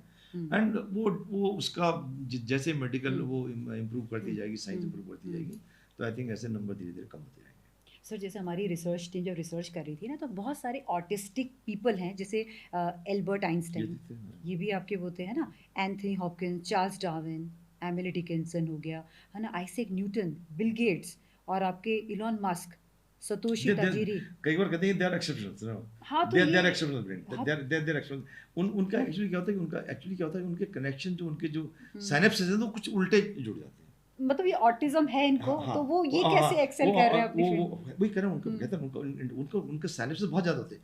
कई बार क्या होगा, अगर सपोज माना उनको के लिखना, तो कोई के ऐसा नहीं लिख के उल्टा लिख देंगे। हाँ, वो ठीक, लर्निंग तो डिसेबिलिटी। उनके जो लर्निंग, उनका वही कह रहा था, उनका बेसिकली सिनेप्सेस के कनेक्शन के बहुत तगड़े हैं। सो किसी फील्ड में एक्सेल करेंगे तो एक्सेल कर देंगे। अच्छा। But they will not a routine thing कि भाई रूटीनली आप उनको रूटीनली क्लास में बैठा के पढ़ा दीजिए, ये कर दीजिए, दे विल नॉट डू दिया। तो ये नेचर ही दे आर डिफरेंट। इसलिए हम कई लोग आते हैं और उनके बच्चों को कहते हैं कि देखो शुरू में तुम्हारे लिए धक्का जरूर है, लेकिन हो सकता है तुम्हारा बच्चा बाद में एक्सेल करे। पर इंडिया में उतनी ज़्यादा सपोर्ट सिस्टम नहीं है, ऑब्वियसली नहीं। अब अगर कोई बच्चे को ऑटिज्म रुद्रप्रयाग में या अल्मोड़ा में, तो कैसे अपने बच्चे को न्यूरो साइकोलॉजिस्ट के पास लेके जाएगा, कैसे उसको ट्रेन करेगा, तो थोड़ा हमारी कंट्री में पड़ा। सर मैंने हॉलीवुड मूवी देखी थी, तो उसमें क्या होता है कि जो एक्टर और एक्ट्रेस होते हैं वो जाते हैं, क्योंकि उनकी बहुत लड़ाइयाँ होती थी, तो उन्होंने बोला कि हम अपनी रिलेशनशिप को कैसे ठीक करें, डॉक्टर के पास जाते हैं और उनकी ना न्यूरो सर्जरी के थ्रू ना मेमोरीज को डिलीट कर देते हैं। तो क्या ये वास्तविकता में पॉसिबल है इस तरीके से? नहीं, पर न्यूरो नहीं, ऑब्वियसली अगर आप दोनों हिप्पोकैम्पस को आप डिलीट वो कर दोगे, but then they will become sane, you know. अगर आपकी मेमोरी नहीं रहेगी तो बड़ा आई थिंक ये पॉसिबल है वैसे? वो बेसिकली उन्होंने वैसे वो करा है। आई डोंट थिंक वो रिलेटिव कहीं करेगा। ठीक है, ठीक है। अच्छा सर, जैसे हम लोग मेडिटेशन करते हैं, डीप योगा करते हैं, निर्वाणा, है ना, तो इनसे ये देखा गया है कि हम लोग बहुत अच्छे से कंट्रोल कर सकते हैं अपने माइंड को, अपनी बॉडी को। तो आप अगर न्यूरो साइंस के अकॉर्डिंग अगर इन चीज़ों को देखेंगे, तो क्या ये वाकई में है कुछ कारगर? अगर आप देख लीजिए, आप जब कहीं भी आपने देखा होगा कि कई बार अगर आपके बहुत सारी इन्फॉर्मेशन ब्रेन में जाती है, तो बिकम आपको हेडेक हो जाता है, आपको चिड़चिड़ा बना जाता है। सो बेसिकली आपको क्या करना है कि जब आप योगा करते हैं, मेडिटेशन करते हैं, तो आप काम डाउन करते हैं। आप उनसे देखिए, वो वहाँ पे भी तो आप सोचिए कितने कनेक्शन जा रहे हैं, कितने इलेक्ट्रिकल इम्पल्सेस हैं। तो वो ऑब्वियसली उनका भी एक उनका थ्रेशोल्ड होता है। तो उनको काम डाउन करने के लिए आपको ब्रेन की रिलैक्सेशन इज़ वेरी इंपॉर्टेंट। तो आपने देखोगे हमारे हम लोग कहते हैं कि हमारी अगर लाइफ स्टाइल में सबसे इम्पोर्टेंट हमारी लाइफ के लिए क्या, sleep. Why? Because you need some time brain to rest also. And that is a time when everything, you know, the brain regenerates, अपनी memory बढ़ाता है, सब चीज़ करता है, वो करता है। तो क्यों sleep है? Sleep देखो, meditation is a 15-20 minutes sleep, you know, a time means you are, आप सब चीज़ें कट ऑफ हो गए, कोई भी इनपुट नहीं ले रहे हो, तो इसलिए sleep important है। So you want to rest your brain, उसमें ब्रेन को रेस्ट करने के लिए आपके लिए सब चीज़ें हेल्प करती हैं, yoga, meditation, exercise, and it will create a strong mind, strong person. और आपकी हर जो जितनी भी कैपेबिलिटीज हैं, थॉट प्रोसेस है, आपकी मेमोरी है, आपकी डिसीजन मेकिंग है, एवरीथिंग विल इंप्रूव। जी जी सर। सर कई थेरेपी सेंटर्स हैं हरिद्वार में, ऋषिकेश में, इवन साउथ में भी हैं, जहाँ पर इस तरीके के पेशेंट हैं जिन्हें डिमेंशिया है या कोई भी ऐसे मेंटल डिसऑर्डर है। तो ये देखा गया है कि मतलब काफ़ी रिकवर उन्होंने किया है, मतलब जिसको मेडिकल साइंस ने बोल दिया है कि नहीं हो सकता, तो वहाँ पर वो लोग रिकवर कर रहे हैं। मेडिकल साइंस में क्या होता है कि आजकल हम लोग बेसिकली क्या हो गया, आज के दिन में जो मॉडर्न मेडिसिन है, it has become more of emergency medicine और क्विक मेडिसिन। ऑब्वियसली जो भी चीज़ें ऐसी हैं जिनके अंदर हम ये नहीं कहते हैं इलाज, हम उनसे कहते हैं कि भाई आप ऑल्टरनेटिव थेरेपी देखिए। अगर मेरे पास ऑटिज्म बच्चा आएगा तो उसको दवाई नहीं लिखूंगा, मैं कहूँगा भी देखो तुम्हारे को psychologist, neuro psychologist, clinical psychologist, occupational therapist की जरूरत है, आप वहाँ पे जाइए, दवाई नहीं। तो उनको उनके हिसाब से तो हमारे पास कोई इलाज नहीं, वास्तव में सी बात है नहीं। तो इन चीज़ों के अंदर हम लोग जो है आज के ज़माने में, आपका ब्रेन ट्यूमर होगा, आप ऑपरेट करना है, ब्रेन हेमरेज हो गया आपको करना है, स्पाइनल इंजरी हो गई, हेड इंजरी हो गई, तो so that is something acute और इमरजेंसी मेडिसिन के लिए डेफिनेटली दे दो। For those all things definitely we have to see for something else. और मैं तो कहता हूँ कि हम अगर इनफैक्ट हम अपने आयुर्वेदा को भी अगर रिवाइव करें साइंटिफिकली, तो उसमें भी बहुत पोटेंशियल है, आयुर्वेदिक में बहुत पोटेंशियल है, जितनी क्रॉनिक डिजीजेस में बहुत पोटेंशियल। तो मैं तो खुद चाहूँगा कि हमारी इतनी एंशिएंट जो हमारी जो पद्धति है उसको हमें डेफिनेटली एक लुक देना चाहिए उसमें। और उसमें थोड़ा बहुत मोदी गवर्नमेंट कर रही है, उसमें आयुर्वेदिक के अलग डिपार्टमेंट बन गया, आयुष डिपार्टमेंट बन गया, जिसमें वो, तो उसको भी पैरेलल हमें देखना चाहिए कि हम उसमें क्या क्या डिजीज हम ट्रीट कर सकते हैं। प्रिवेंटिव मेडिसिन का बहुत अच्छा रोल है उसमें। तो उसका डेफिनेटली जितने भी जो सेंटर है, अब वो, but then there has to be a scientifically thing. ये नहीं मैंने सेंटर खोल लिया, आइए आप करिए, पैसे कमाई चलिए, साइंटिफिकली अगर कर सकते हैं कोई उसमें, आई थिंक इट हेल्प्स। ठीक है सर, ये तो था आपके प्रोफेशन के बारे में। अब थोड़ा सा पर्सनली भी आपको जानना चाहते हैं कि जब महेश सर अपना पूरा ड्यूटी से, अपने जॉब से अपने घर पे आते हैं, तो वो समय आपका कैसा बीतता है? वो रिलैक्सिंग टाइम, वो आपका लेजर टाइम, फ्री टाइम? देखिए वैसे पूरा दिन हमारा बहुत ही हेक्टिक रहता है, मतलब ऑलमोस्ट मैं समझता हूँ कि, लेकिन यूजुअली देखिए देहरादून में थोड़ा डिफरेंट टाइप की मेरी लाइफ स्टाइल थोड़ा डिफरेंट है, क्योंकि देहरादून बहुत छोटी जगह है और हम इतने साल से यहाँ लोकल यहाँ के रहने वाले, तो हमारी थोड़ा सोशल कमिटमेंट्स भी बहुत रहती हैं देहरादून में, और मैं कोशिश करता हूँ कि मैं उनको पूरा कर सकूँ। आप जानते थे रिश्तेदारी देहरादून में इतने लोग हैं, दोस्त हैं, तो कहीं ना कहीं से मैंने देखा कि इवनिंग में, नाइट में, या कहीं ना कहीं कोई शादी का निमंत्रण, कभी किसी का कुछ है, तो मैं कोशिश करता हूँ कि मैं उनको कमिटमेंट को पूरा कर पाऊँ। लेकिन कई बार ऐसे भी हो कि हम पार्टी में छोड़ के वापस आ गए, कोई इमरजेंसी है, बट यूजुअली अगर, और कई बार आप अगर रात में हमारे कई बार रात में आपको 2-3 बजे तक ऑपरेट करना पड़ता है, बट अगर आप को शाम को आपको टाइम मिल गया तो फैमिली के साथ में, अब बच्चे हमारे बड़े हो चुके हैं, मेरा बड़ा वाला बेटा भी न्यूरो सर्जरी कर रहा है, तो बट अधिकतर जो हमारे एक ग्रुप भी है न्यूरो सर्जन और न्यूरोलॉजिस्ट का ग्रुप, हम लोग बैठ जाते हैं बीच में 2-3 दिन बैठ जाते हैं। तो और बाकी देहरादून में सोशल लाइफ इतनी हेक्टिक है, कई बार हमें इतना मुश्किल होता है कि एक दिन में 2-3 जगह जाना पड़ता है। कोशिश करते हैं कि देखिए हम लोग सामाजिक प्राणी, मैं ये नहीं कहता मैं टोटल कट ऑफ हो गया, मैं बहुत बिजी हूँ, बट हाँ अगर मैं कमिटमेंट मैं कर सकता हूँ तो डेफिनेटली मैं कोशिश करता हूँ, क्योंकि जिसने भी मुझे शादी का कार्ड दिया उस बेचारे ने किसी होप के साथ में दिया है, और उसकी एक ही बार शादी होनी है, एंड एक्सपेक्ट करता है कि हम जाएँ, तो अगर मैं वो कर सकता हूँ तो मैं वो, चाहे मैं 10 बजे पहुँचूँ, 11 बजे पहुँचूँ, 12 बजे, मैं कोशिश करता हूँ कमिट कर दूँ। और वैसे हम सही बताओ तो हम 24 घंटे ड्यूटी पे। तो ये तो आपकी सोशल लाइफ हो गई ना, 24 घंटे ड्यूटी पे। एक जो आपका अपना समय है सर, वो मिलता अपना है? समय तो यूजुअली क्या होता है कि जब मुझे कभी होता तो मुझे देहरादून से बाहर ही जाना पड़ता है ट्रैवलिंग में, यूजुअली कोशिश कर देंगे 3 महीने में, 4 महीने में, 3 दिन 4 दिन 5 दिन के लिए आप कहीं बाहर चले जाओ, अगर आप सिटी में तो आप खाली नहीं। और दीप्ति मैं आपसे बता रहा हूँ, मैं ये नहीं कहा, मैं थिंक बहुत सारे लोग मुझे, मैं रात में 2-2 बजे उठ के फ़ोन करता हूँ हॉस्पिटल में, इस मरीज क्या हाल है, इस मरीज क्या हाल है, कभी हमारी 4-4 बजे से नींद खुल जाती है, मैं यार उस पेशेंट का मैं फ़ोन करता हूँ। तो मैं वो हमारी लाइफ स्टाइल आई थिंक वो बहुत हेल्दी लाइफ स्टाइल नहीं है, क्योंकि रात में भी हमें डर रहता है उस मरीज का क्या चल रहा हो। तो बट समा भगवान ने भाई इतना स्ट्रेंथ दी है, लोगों ने प्यार दिया, तो किस तरह, अदरवाइज जो लाइफ स्टाइल हम जीते हैं वो डेफिनेटली मैं नहीं कहूँगा बहुत हेल्दी लाइफ स्टाइल है, क्योंकि नींद भी पूरी नहीं होती है, पेशेंट के लिए एक एंग्जाइटी बनी रहती है, और क्योंकि लाइफ एंड डेथ का क्वेश्चन है किसी का। सर मैं यही पूछना चाह रही थी, क्योंकि आपके इतने सारे मतलब पेशेंट से कनेक्टेड हैं, कहीं भी जा रहे हैं, तो आप अपनी एंजाइटी को कैसे कंट्रोल करते हैं? तो रहता ही होगा वही स्ट्रेस। मैंने कहा कि देखो आप कहीं चले गए, आप दोस्त यारों के साथ मिल गए, आपने रात में आप किसी को घर में बुला लिया, आप किसी के चले गए 2-4-5 आधे घंटे 5 घंटे का जो भी आप उनके, क्योंकि बेसिकली मैंने देखा कि वो आपका स्ट्रेस बस्टर जो होता है वो आप किसी का हंस बैठ गए, आप कहीं चले गए डिनर पे किसी को बुला लिया, तो that is the area, that is time. और समय मैंने इंश्योर कर रखा कि मेरा वर्किंग प्लेस, सपोज मेरा पेशेंट को सीरियस आता है तो विद इन 5 मिनट्स हम देते, तो वो भी मैंने थोड़ा इंश्योर कर रखा है, तो वो है। और बाकी अगर मैं कहूँ कि अगर मैं वास्तव में, तो देन कई बार तो हम विदेश में चले गए, वहाँ से भी पूरे दिन फ़ोन कर दिया उसका क्या हुआ, ऐसे क्या हुआ, वहाँ भी मतलब वहाँ वो क्या आप नहीं रहते वो ना भी कई बार रिलैक्स, रहता है, वही पूछने बट वाली थी। But I am happy, see God has given, has been very kind, कि मैं ठीक है, मैंने इतना स्ट्रेस लिया और इसके बाद भी मैं ऐसी कंडीशन में हूँ, तो ठीक है। देखो लोगों की बहुत डिफिकल्ट लाइफ है, बहुत डिफिकल्ट लाइफ है, तो गॉड हैज़ बीन ग्रेट कि चलो हमारे को अभी कोई ऐसी बड़ी बीमारी नहीं दी है। और ये मैं कह सकता हूँ कि जो लाइफ मैंने जी है उससे आप बहुत सालों पहले बीमार पड़ जाते, क्योंकि आप रात में सो नहीं पा रहे हो। दीप्ति में लंच हम लोग कई बार 4-5 बजे दिन में करते हैं, डिनर हमारा 11-12 बजे होता है। तो वो हो सकता है कि भाई मैंने उसको उस ढंग से मैं मैनेज नहीं कर पाया, वो भी हो सकता है। बट जो भी मैंने लाइफ जी है वो definitely was not, and that was all because of patients, कि चलो मरीज को प्रॉब्लम ना हो, उनको जो मरीज आज मुझे पौड़े से दिखाना है, आज शाम को ही वापस चला जाए, ऐसा ना उसको रुकना पड़े। तो बहुत चीज़ें कंसिडरेशन में रहती है, तो उसकी वजह से लाइफ बहुत डिफिकल्ट हो जाती है। अगर मैं कहूँ कि मैं अपने टर्म से जाऊँगा नहीं, मुझे 2 बजे लंच पे जाना है, चाहे मरीज बाहर वेट करता रहे, मुझे शाम को मैं अगले दिन मरीज देखने आया, तो वो मैं नहीं करता हूँ। मैं पेशेंट पहले प्रायोरिटी होती है, और उससे मैं खुश हूँ। मैं आई थिंक मैं अपनी ज़िंदगी में मुझे कोई गर्ज नहीं किया कि मैंने ऐसा नहीं किया। I am very happy that जैसी भी हमने ज़िंदगी जी है एज गुड। ओके सर, जाते जाते आप हमारे व्यूअर्स को क्या सजेशन देना चाहेंगे कि वो मेंटली कैसे फिट रहें, और कौन कौन से सिम्टम्स ऐसे हैं कि जिनको अगर उनको होता है तो वो डॉक्टर्स को कंसल्ट करें, तो एक हेल्दी लाइफ के लिए उन्हें आप क्या सजेस्ट करना चाहेंगे?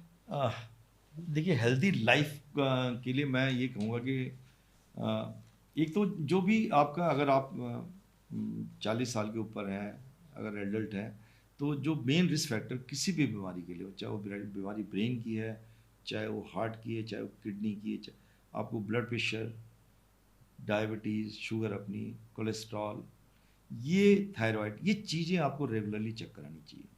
अगर आप ओवरवेट हैं तो आपको वेट अपना कम करना चाहिए। और अगर आपको बीमारी है तो आप अपनी बहादुरी ना समझें उसमें कि नहीं यार मैं तो, मेरा बीपी तो 120 रहता है, मुझे कुछ नहीं होता। वो डेफिनेटली लॉन्ग टर्म में हार्म करेगा आपको। तो आप अपना रेगुलरली चेक कराइए, और अगर डॉक्टर आपको दवाई लिखता है, कई बार क्या होता है कि अपना ब्लड प्रेशर, शुगर आप अपनी लाइफस्टाइल से भी चेंज कर सकते हैं। कोई जरूरी नहीं आपको दवाई खानी है। आपको अगर बॉर्डर लाइन है तो डेफिनेटली आप डाइट कंट्रोल करिए, अपना वेट कंट्रोल करिए, आप एक्सरसाइज करिए। So meditation, exercise, control of risk factor will definitely help you in all the disease. ये नहीं ब्रेन की डिजीज है, आपके हार्ट की डिजीज है, आपकी किडनीज है, आपकी आईज है, हर चीज़ में आपको प्रिवेंट करिए। जो यंगर जनरेशन है मैं उनको कहूँगा कि आपका आज जो सोशल मीडिया, उसमें अगर आप जितना भी कम यूज़ करें, क्योंकि ये आपके दिमाग को डम बना रहा है। इसमें इन्फॉर्मेशन, इसके दोनों चीज़ें, इसके फ़ायदे बहुत हैं, आपको लॉट ऑफ इन्फॉर्मेशन मिल रही है, आप अवेयर हो आपके सराउंडिंग से। लेकिन अगर आप इसका बहुत ज़्यादा इन्वॉल्वमेंट करोगे तो आपकी आँखों पे, आपका ब्रेन, ये देखा गया कि जो लोग बहुत ज़्यादा मोबाइल यूज़ कर रहे हैं उनकी जो ब्रेन का जो हमारा हाइपोथैलेमस है वो स्ट्रिंक कर रहा है, क्योंकि आपको पक्की पक्का इन्फॉर्मेशन मिल रही है। पहले हमें इन्फॉर्मेशन लेने के किताबों के पन्ने पलटने पड़ते थे।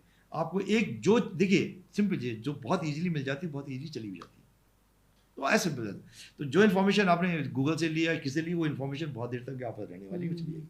जो आपने मेहनत से ढूंढी है, आप सिंपल चीज़ बताइए कि जो भी आप अगर माना कि नकल करके जो आंसर लिखते हैं वो कभी आपको याद रह सकता नहीं, रह सकता कभी। और जो आंसर आप अपने आप से लिखेंगे वो ज़िंदगी भर आपको याद रखेगा। तो यंगर जनरेशन के लिए आपकी मजबूरी है, आपको सोशल मीडिया यूज़ करना पड़ेगा, देयर इज नो डाउट। आपको ऑब्वियसली बहुत सारी चीज़ें दे रहा है आपका। इनफैक्ट कोविड के बाद तो हमारे लिए नेसेसिटी हो गई है मोबाइल की। बट आई थिंक आने वाले जनरेशन में ये बहुत बड़ी प्रॉब्लम होने वाली है। और मैं ये भी बता दूंगा, रेडिएशन जो हमारा मोबाइल है, ये डेफिनेटली हमें हार्म कर रहा है, बहुत हार्म कर रहा है। और मैं 2-4 लोग ऐसे जानता हूँ देहरादून में, उनमें से एक डॉक्टर भी है जिनका मैंने ऑपरेशन किया था ब्रेन ट्यूमर का। वो मोबाइल 24 घंटे मोबाइल यूज़ करते थे, वो डिजिटल मार्केटिंग में, तो उनको ब्रेन ट्यूमर और कैंसर हुआ, मैंने उनको ऑपरेट करा। बहुत सारे लोग हैं। तो ये जो है मोबाइल का रेडिएशन है, ये डेफिनेटली लॉन्ग टर्म में हेल्प आपको हार्म करेगा। और आज आप देख लीजिए, इवन लेडीज़ में आप देख लीजिए, आज जितनी भी लड़कियां, यंग लड़कियां, उनमें PCOD कितना कॉमन हो गया, पहले कभी सुना नहीं जाता। इनफर्टिलिटी कितनी कॉमन हो गई। तो वो शायद हमारी एनवायरनमेंट, उसमें बहुत सारे फैक्टर हैं। मोबाइल है, रेडिएशन है, फूड एडल्ट्रेशन है, एयर पॉल्यूशन है, हम क्या खा रहे हैं पता नहीं है। कुछ चीज़ें जो आपके हाथ में हैं, कुछ चीज़ें जो आपके हाथ में नहीं है, जो हमारे सिविल सर्विस अथॉरिटीज़ को देखनी पड़ेगी। लेकिन मैं कहूँगा कि अपनी हेल्थ का ध्यान रखें, एक्सरसाइज करें, मेडिटेशन करें, और मोबाइल का कम से कम यूज़ करिए, and it will help you. Sir, एक सवाल और मेरा था कि एआई कितना ज़्यादा इम्पैक्ट कर रहा है, क्योंकि आजकल का यूथ एआई ही यूज़ करता है, तो कितना ज़्यादा वो इफेक्ट कर रहा है? एआई इम्पॉर्टेंट है, बहुत इम्पॉर्टेंट था, है, मतलब आने वाली। बट मुझे लग रहा है, जो मैं आज देख रहा हूँ, एआई आने वाले टाइम पे नुकसान ज़्यादा करेगा देन फायदा। अच्छा, ओके। अब एआई को फायदा कहाँ पहुँचा रहा है, मैं बता रहा हूँ। जैसे हमारे मेडिकल में अगर हम देखें, सपोज हम मेडिकल में CT स्कैन देखते हैं, MRI देखते हैं, उसमें हो सकता है आने वाले फ्यूचर में एआई बेटर हो जाए डॉक्टर से, क्योंकि डॉक्टर तो 100 MRI देख रहा है, वो 1 लाख MRI देख रहा है, और उसका इंटरप्रिटेशन बेटर हो जाएगा। बहुत सी ऐसे मेडिकल फील्ड हैं जिसमें एआई आपको बहुत इंपॉर्टेंट है। हमारे आज ब्रेन में नेविगेशन आ गया। आज हमारे पास, जैसे आप GPS ब्रेन नेविगेशन है, मैं यूज़ करता हूँ उसको, कि हमें कहाँ से जाना है, वो एआई हमें बहुत हेल्प करेगा। तो हमारी टेक्नोलॉजी इन्वॉल्व करने में तो वो बहुत हेल्प करेगा, लेकिन एआई हमारे को सोशल लाइफ में बहुत हार्म करेगा। आज आपके सामने कौन सा वीडियो आता है आपको पता नहीं पड़ता ये फॉल्स है कि रियल है।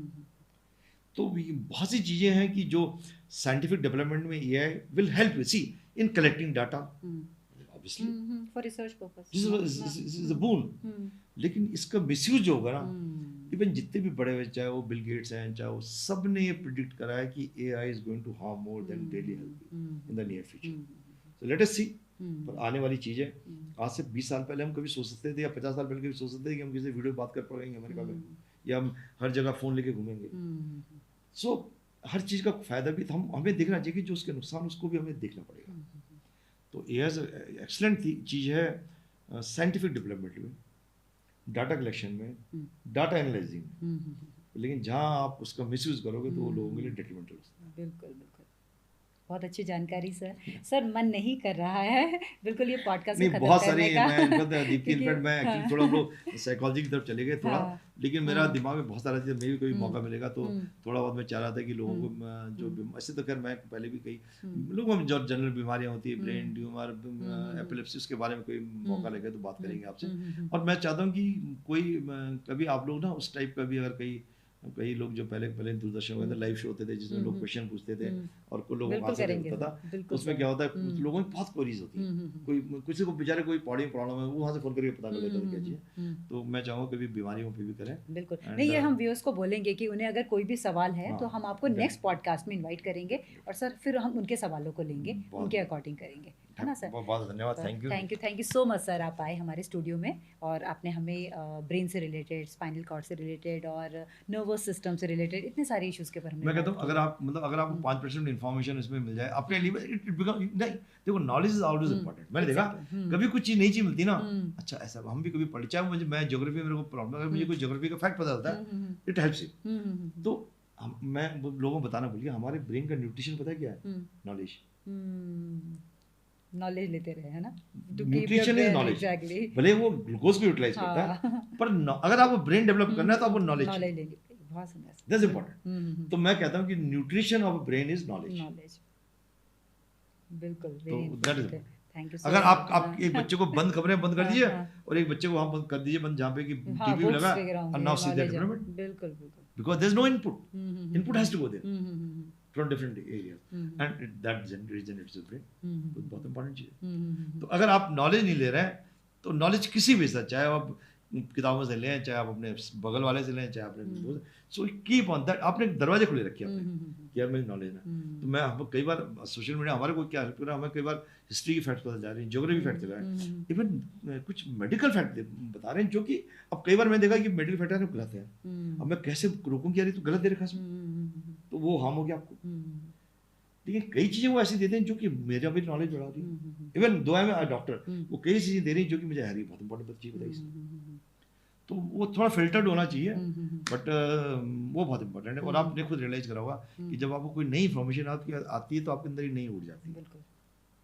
तो अगर आप साइकोलॉजिस्ट, अगर आपने देखा होगा कि यार ये राइट लेफ्ट का चक्कर होता है, ये स्पीच एक ही तरफ होती है, तो बहुत सारी चीज़ें होती है जो मतलब in a long term you become more confident as a person. ठीक है Dipti, thank you so much sir. आज हमने बातचीत की उत्तराखंड के famous neurosurgeon doctor Mahesh Kudiyal ji से, जिन्होंने हमें बहुत सारी इन्फॉर्मेशन दी ब्रेन के बारे में, और हम उन्हें दोबारा इनवाइट करेंगे। आप व्यूअर्स के अगर कोई भी सवाल है इससे रिलेटेड तो आप हम लोग को मैसेज कर सकते हैं। और यही कहना चाहूँगी कि नेक्स्ट एपिसोड में हम ऐसी एक इंटरेस्टिंग पर्सनालिटी से मिलेंगे। तब तक आप लोग अपना ख्याल रखिए। नमस्कार। Thank you.